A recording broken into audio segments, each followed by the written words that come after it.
Olá, eu sou o professor Lucas Neto. Sejam bem-vindos a mais um programa Escola Bíblica no seu lar.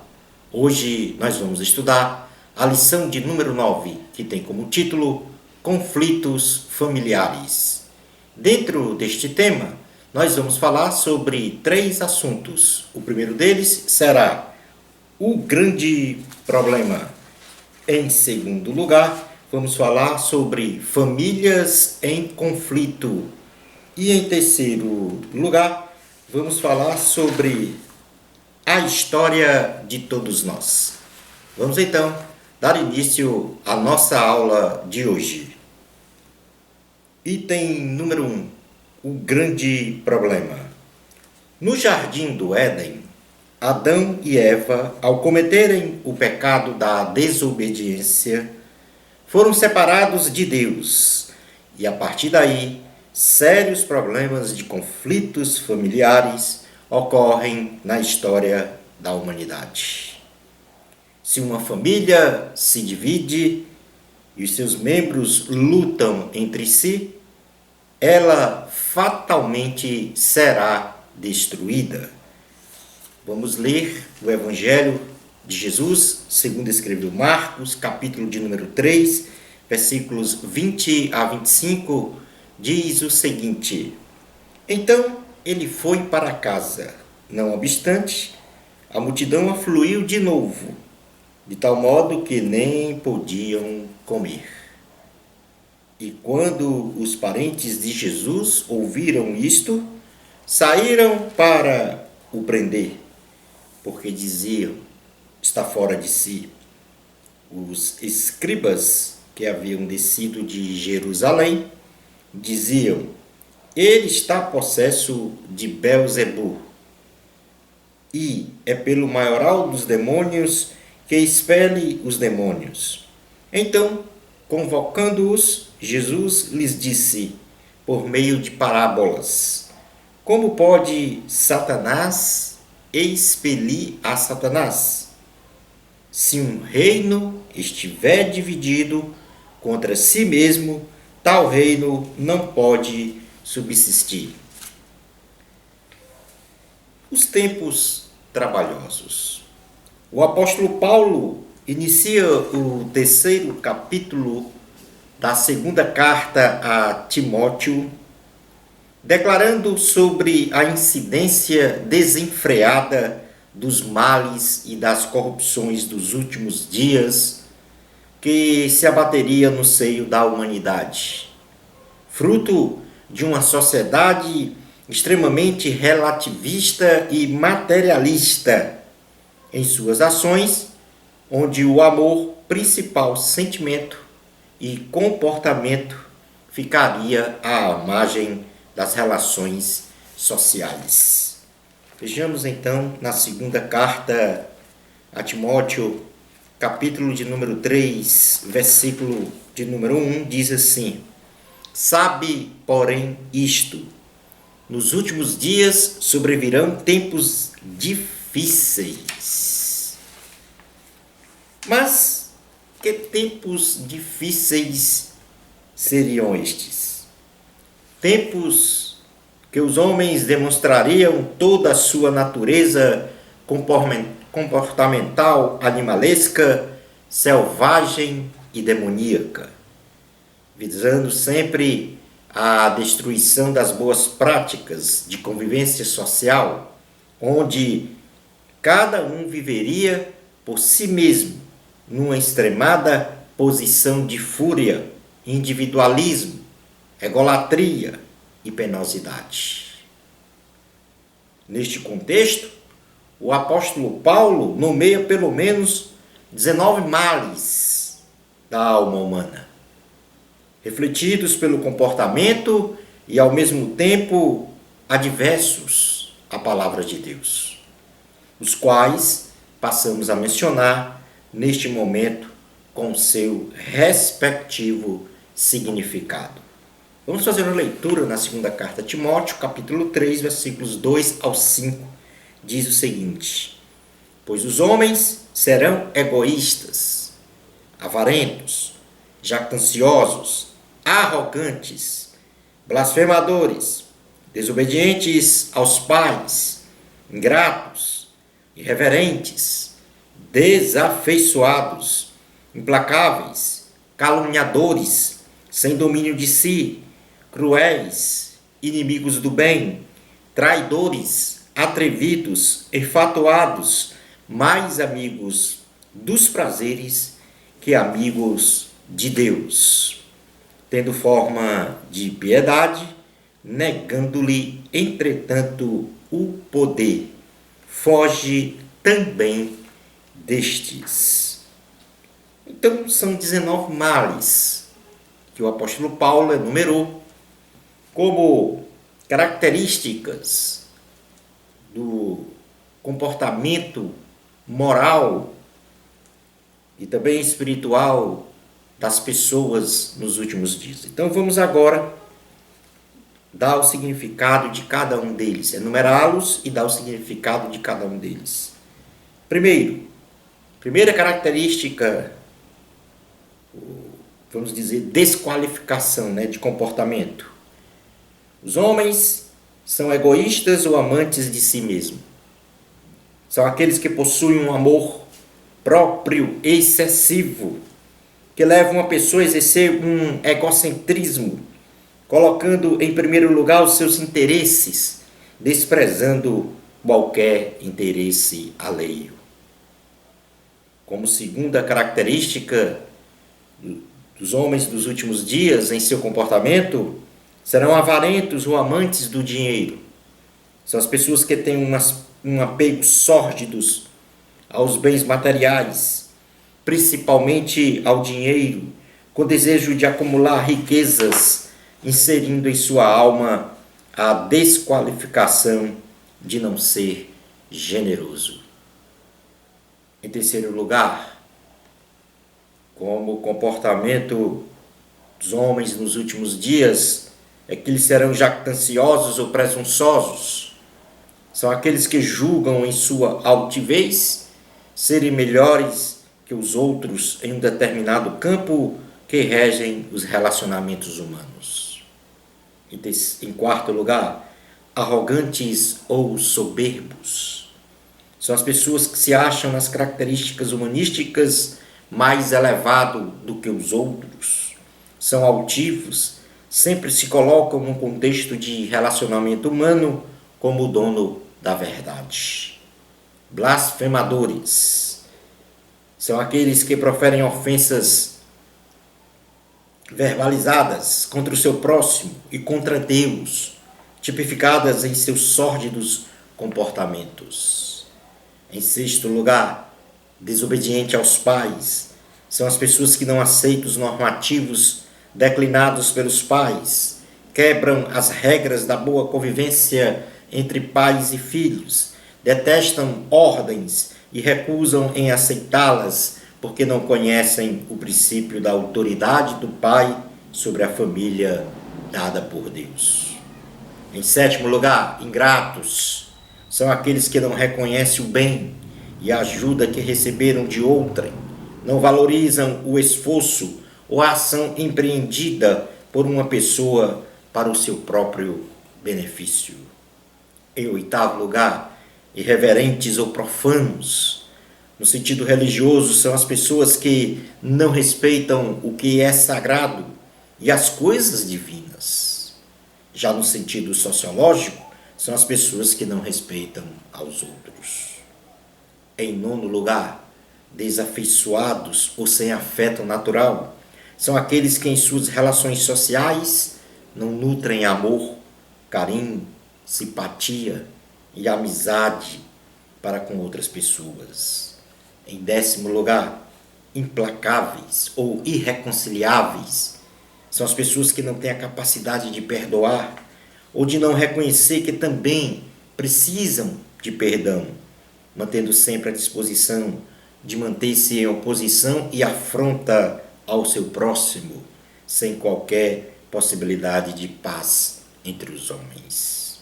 Em 11º lugar, caluniadores, são aqueles que proferem ou manifestam por outros meios falsas acusações de qualquer ordem que ferem a reputação e a honra de uma pessoa.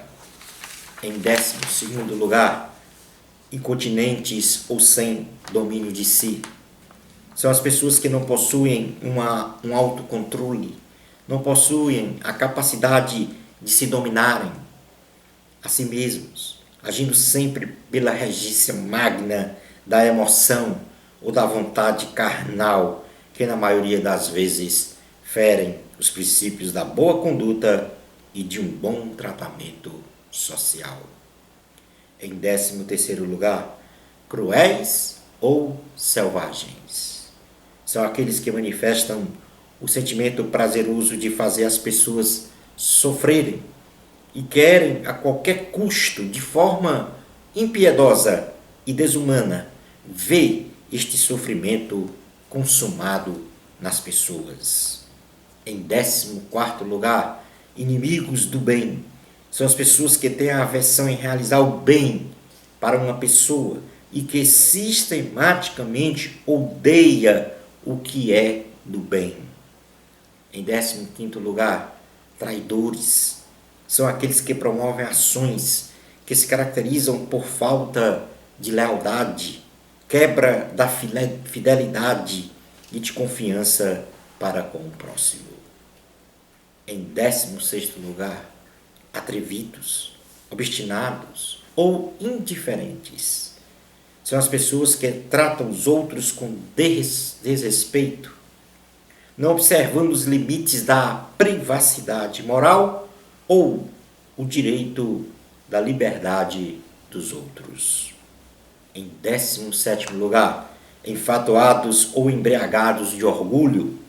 São aqueles que sempre agem com vaidade e orgulho, demonstrando um caráter de exibicionismo, vangloriando-se pelas suas relativas qualidades. Em 18º lugar, amantes dos deleites. São as pessoas que se dobram aos prazeres carnais, especialmente aos prazeres da volúpia, prazeres sexuais. E em 19º lugar, religiosos. São aqueles que manifestam a aparência externa de sentimentos religiosos, isto é, de terem comunhão com Deus, mas na prática, corroborados pelos seus respectivos comportamentos, negam o amor às coisas de Deus. Portanto, temos aqui 19 males da alma humana que produzem nas relações sociais, até mesmo em famílias, problemas sérios de conflitos. Ocorre que no presente século, estes males comportamentais estão inundando os corações dos homens, e isto com efeito devastador na família. Os conflitos familiares que temos observado nos últimos dias são estarrecedores, a ponto de filhos tramarem com terceiros a morte dos pais, o que demonstra a total depravação moral e espiritual dos homens. Não temos dúvidas de que estes são os principais indutores dos conflitos familiares. O homem, somente presidido pelo Espírito Santo, pode manifestar em seu comportamento moral, social, ético e espiritual o fruto do Espírito: amor, alegria, paz, longanimidade, benignidade, bondade, fidelidade, mansidão e domínio próprio. Onde este próprio homem, presidido pelo Espírito do Senhor, jamais absorverá estes males pecaminosos comportamentais dos últimos dias, exarados por Paulo a Timóteo, que acabamos de mencionar. Pois a excelsa palavra do Senhor diz que contra o fruto do Espírito Santo não há lei, e muito menos condenação. É o que está escrito na carta aos Gálatas, capítulo 5, versículo 22 e 23, que diz o seguinte: Mas o fruto do Espírito é amor, alegria, paz, longanimidade, benignidade, bondade, fidelidade, mansidão, domínio próprio. Contra estas coisas não há lei. Passemos agora a estudar o item 2 da lição, famílias em conflito. Os conflitos em famílias ocorrem, melhor dizendo, segundo os conflitos intrapessoais, interpessoais e extrapessoais. Definição de conflitos intrapessoais. São conflitos originados no íntimo de cada pessoa, materializados por um sentimento do indivíduo de não se sentir feliz, de carregar frustrações, medos e melancolia permanentes, até o ponto de se isolar. A este indivíduo enfermo na alma, do ponto de vista humano, a família deve compreendê-lo e amá-lo incondicionalmente e, no campo espiritual, orar incessantemente. É o que nós podemos ler na carta de Tiago, em seu capítulo de número 5, versículo 13 ao 16, que diz o seguinte: Está alguém entre vós sofrendo? Faça oração. Está alguém alegre? Cante louvores. Está alguém entre vós doente? Chame os presbíteros da igreja, e estes façam oração sobre ele, ungindo-o com óleo em nome do Senhor. E a oração da fé salvará o enfermo, e o Senhor o levantará. E se houver cometido pecados, ser-lhe-ão perdoados. Confessai, pois, os vossos pecados uns aos outros e orai uns pelos outros para serdes curados. Muito pode, por sua eficácia, a súplica do justo. Portanto, os conflitos intrapessoais são os conflitos internos de cada pessoa. Mas quais são as causas de conflitos intrapessoais? Segundo a teoria dos temperamentos, aceita pela psicologia, didaticamente existem 4 tipos de temperamentos predominantes na personalidade de um ser humano, que são o sanguíneo, o colérico, o melancólico e o fleumático. Todas elas com defeitos e qualidades. Um exemplo de conflito resultante de diferentes qualidades e defeitos de temperamentos é que um marido colérico, em suas qualidades, quer fazer tudo à sua maneira e com rapidez em suas decisões. E em contrapartida, sua esposa, com um temperamento melancólico, deixa-se levar pelos defeitos do egoísmo e da inflexibilidade para tratar de uma determinada situação, desembocando então em sérios conflitos entre os dois. Portanto, temperamento de cada pessoa que caracteriza os conflitos intrapessoais podem levar então ao conflito familiar. Conflitos entre os cônjuges não podem ser resolvidos de acordo com a minha maneira, ou da sua maneira, ou das duas maneiras, ou de nenhuma maneira, mas da nossa maneira. Isto é, marido e esposa devem trabalhar por uma solução mutuamente satisfatória, buscando alcançar o mesmo objetivo, porque cada um é importante no relacionamento e o relacionamento é importante para cada um. E isso nós podemos ler na primeira carta de Pedro, capítulo de número 3, versículo de número 7. Diz assim a palavra do Senhor. Primeira carta de Pedro, capítulo de número 3, versículo 7. Maridos, vós igualmente, vivei a vida comum do lar, com discernimento, e tendo a consideração para com a vossa mulher como parte mais frágil. Tratai-a com dignidade, porque sois juntamente herdeiros da mesma graça de vida, para que não se interrompam as vossas orações. Vamos passar agora a definir o que são conflitos interpessoais. Então vimos os intrapessoais, internos. Vamos ver agora os interpessoais. São os conflitos que se originam no relacionamento social entre os membros da família.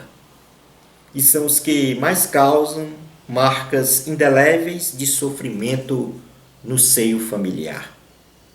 As relações familiares não podem ser pautadas pelas expressões eu quero o que quero ou você quer o que quer, porque temos necessidades, interesses que muitas vezes competem entre si.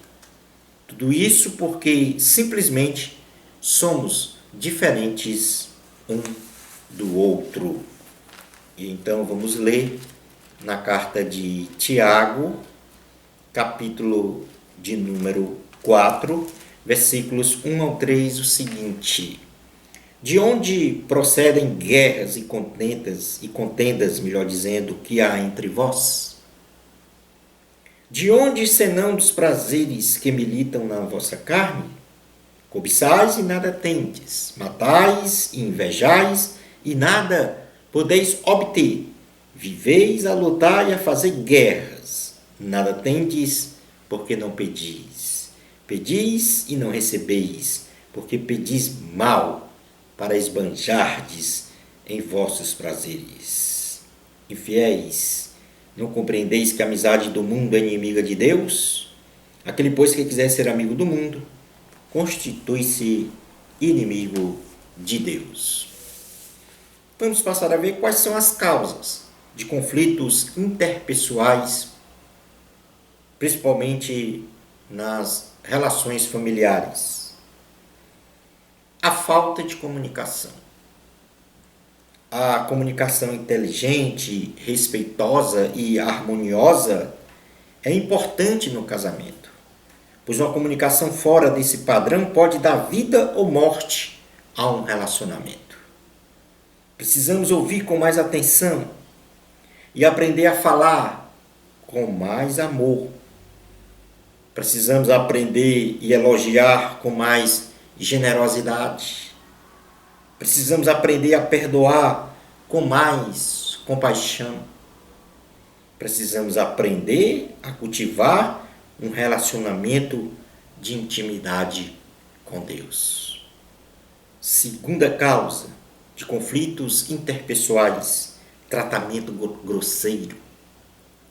Um dos maiores motivos de infelicidade no patrimônio, ou melhor dizendo, no matrimônio e nas relações familiares, é o tratamento ríspido, grosseiro, descortês entre os membros da família. Este comportamento desperta repugnância, ódio e espírito maligno de vingança. Onde Jesus Cristo habita, só existe amor, compreensão, respeito, diálogo e tratamento cordial. Outra causa de conflito interpessoal é a falta de confiança. Quando o casal se ama de verdade, não há espaço para desconfianças entre os cônjuges ou entre os membros da família. O ciúme é um sentimento de caráter emocional que produz irritação, insegurança, ódio, baixa estima, classificado teologicamente como um espírito maligno. Críticas destrutivas. As críticas destrutivas possuem um efeito devastador nas relações sociais e matrimoniais de um lar. O casamento do rei Davi e de Mical, filha de Saul, acabou por causa de uma crítica. Quinta causa de conflitos interpessoais: infidelidade conjugal. O casamento ele é uma aliança de amor e compromisso de fidelidade, onde Deus se apresenta como a suprema testemunha. O casamento é sagrado, pois veio do céu e não da terra, diretamente do coração de Deus. E assim, quando há infidelidade conjugal, há também infidelidade a Deus.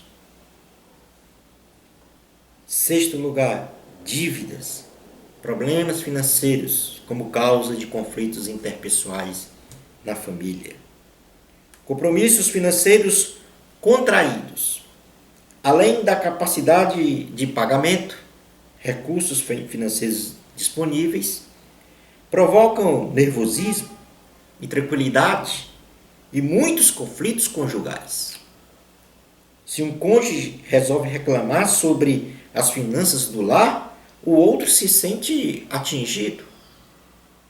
Para se evitar conflitos, é indispensável planejar muito bem o orçamento familiar, tendo em mente que só se pode gastar o que se ganha e a atitude de poupar para eventuais períodos emergenciais de necessidades pecuniárias. E aqui nós vamos ler no Evangelho de Jesus, segundo escreveu Lucas, em seu capítulo de número 14, versículo 25 a 33, o seguinte: grandes multidões o acompanhavam. E ele, voltando-se, lhes disse: se alguém vem a mim e não aborrece a seu pai, mãe, mulher e filhos e irmãos e irmãs e ainda a sua própria vida, não pode ser meu discípulo. E qualquer que não tomar a sua cruz e vier após mim, não pode ser meu discípulo. Pois qual de vós, pretendendo construir uma torre, não se assenta primeiro para calcular a despesa e verificar se tem os meios para a concluir? Para não suceder que, tendo lançado os alicerces e não a podendo acabar, todos os que a virem zombem dele, dizendo: este homem começou a construir e não pôde acabar. Ou qual é o rei que, indo para combater outro rei, não se assenta primeiro para calcular se com 10.000 homens poderá enfrentar o que vem contra ele com 20.000? Caso contrário, estando o outro ainda longe, envia-lhe uma embaixada pedindo condições de paz. Assim, pois, todo aquele que dentre vós não renuncia a tudo quanto tem, não pode ser meu discípulo. Claro que o Senhor Jesus estava aqui a explicar o serviço, que o serviço para Deus exige abnegação. Mas dentro deste contexto, o Senhor Jesus diz que um construtor só pode construir se ele tiver uma edificação, se ele tiver a certeza que tem os recursos para construí-la. Da mesma forma, as dívidas, os problemas financeiros são pesados para induzir a conflitos familiares. Portanto, não se deve gastar mais do que se recebe de recursos financeiros. Conflitos extrapessoais. Vamos definir. São os conflitos familiares, cuja causa vem de origem externa, em sua maioria das vezes, alheias à vontade pessoal dos membros da família. A visão, neste caso, deve ser a de vislumbrar este problema como oportunidade de desenvolvimento e crescimento pessoal e espiritual. Mas quais são as causas dos conflitos extrapessoais? A mulher no mercado de trabalho pode ser uma causa deste conflito. As demandas sociais e econômicas da sociedade pós-modernidade têm trazido a necessidade de que a mulher trabalhe além das fronteiras do lar, de modo a angariar um reforço orçamentário para a mantença da família, bem como para o atendimento das suas próprias necessidades materiais. Assim, a mulher ela fica submetida a uma pesada carga de trabalho e os filhos passam a ser assistidos por outros agentes que dependem deste agente. Os valores absolutos de Deus podem ser relegados ou ignorados na condução educacional dos filhos, por causa da mulher no mercado de trabalho. Isto poderá trazer sérios conflitos no seio da família. Provérbios, capítulo de número 1, versículo 8, diz assim a palavra do Senhor: Filho meu, ouve o ensino de teu pai e não deixes a instrução de tua mãe. Então, a mulher inserida no mercado de trabalho, no caso mãe, poderá perder ou vai perder o tempo necessário para a educação dos filhos. E isto pode gerar conflitos internos na família. Falta de estrutura espiritual. A falta de Deus no lar é o inimigo número 1. Um lar sem Deus é cheio de conflitos, dirigido pelos valores mundanos, que implicam em destruição e desvirtuamento da família em todos os seus valores. E no Salmo 127, diz assim a palavra no versículo 1: Se o Senhor não edificar a casa, em vão trabalham os que a edificam. Se o Senhor não guardar a cidade, em vão vigia a sentinela. Passemos agora ao item 3 da lição, a história de todos nós. E neste contexto, nós não vamos falar de exemplos de conflitos, mas vamos falar da forma da resolução destes conflitos na família. Para resolver um conflito na família, em primeiro lugar, seja um cristão. Você não pode ter paz com outras pessoas enquanto você não estiver em paz com Deus. Então, tenha uma intimidade com Deus, para que você esteja fortalecido espiritualmente para enfrentar os conflitos. Em segundo lugar, toda vez que houver um conflito em família, converse com Deus sobre o problema. É no Senhor que devemos buscar o entendimento das coisas, bem como o discernimento para solucionar os problemas e conflitos familiares. Provérbios, capítulo 15, versículo de número 29, diz assim a palavra do Senhor: O Senhor está longe dos perversos, mas atende à oração dos justos. Portanto, converse com Deus, porque a palavra diz que o Senhor está longe dos perversos, mas atende à oração dos justos. Significa que nós devemos levar a Deus os nossos problemas. Em terceiro lugar, analise o problema.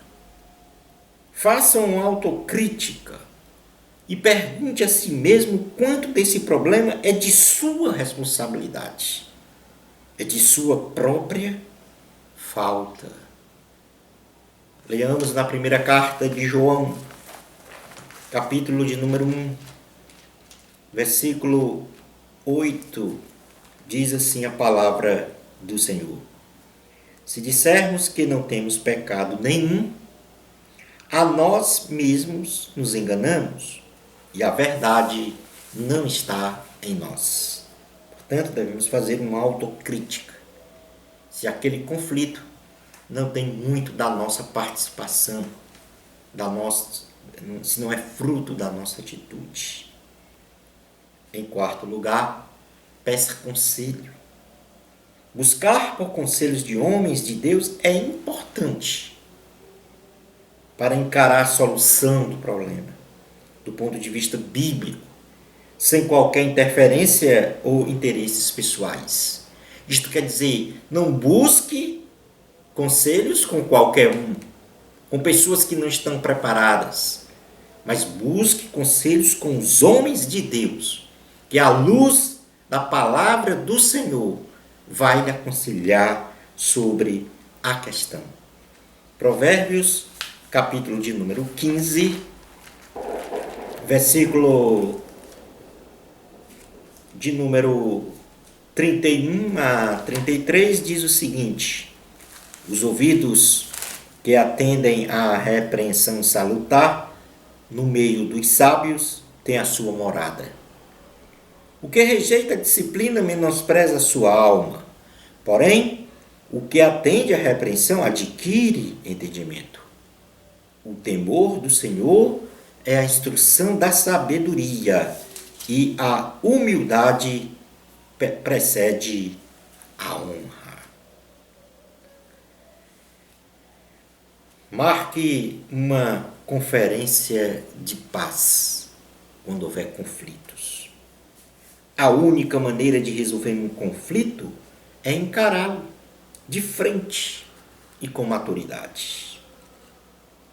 Em conferências de paz, para solucionar conflitos, nunca compare, nunca condene, nunca comande, nunca confronte, nunca condescendência, nunca contradiga e nunca confunda.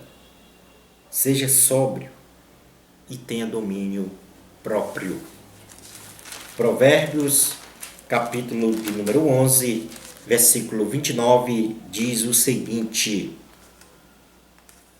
o que perturba a sua casa herda o vento, e o insensato é servo do sábio de coração.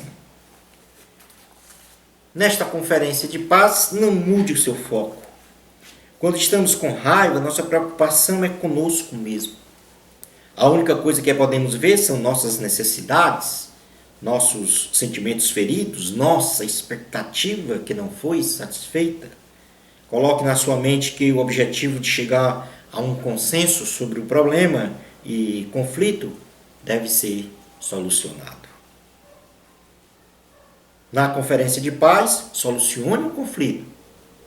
Resolver um conflito nunca é fácil. Termine suas lutas e vá até ao final.